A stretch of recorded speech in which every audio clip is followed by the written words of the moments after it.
Saturday's Curlin, Florida Derby at Gulfstream Park is a headline affair. We thought it was going to be a small field. Then we got a capacity field in the entry box.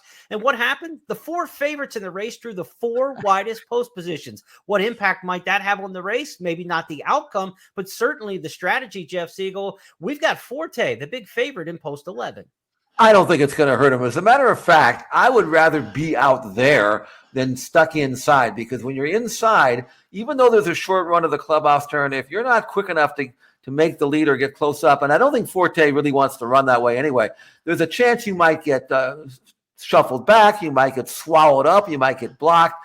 But when you're on the outside, even though you might be losing ground, you can pick your spot and move when you want to move. And that's important for a horse like Forte. I don't care about losing ground as long as he has a chance to run his race in the clear. He'll have that chance at 4 to 5. Doesn't bother me a bit. So I like Forte. I like him out there. I don't think it's going to matter any much at all for his performance.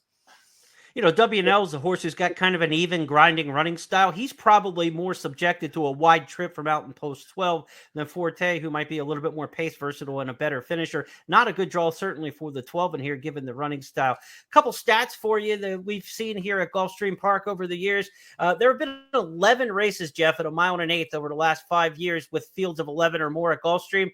2 of them have been won by horses in post 10 and 11. So those wide draws have had 2 wins. Post 1, 2, and 3 combined have 1 win. So, I mean, it's a small sample size, but we're talking about a small sample size. You're talking about one race, one horse, and how they match up in Forte. Remember, in the Pegasus World Cup, drawing post 10, it was no problem for Gunrunner when he was clearly best, winning over the same distance from a very tough post draw. The best horse can win out there from a tough draw.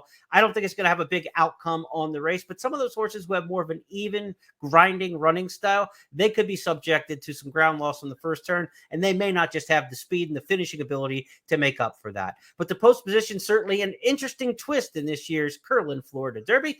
We'll see if it makes a difference in the running on Saturday.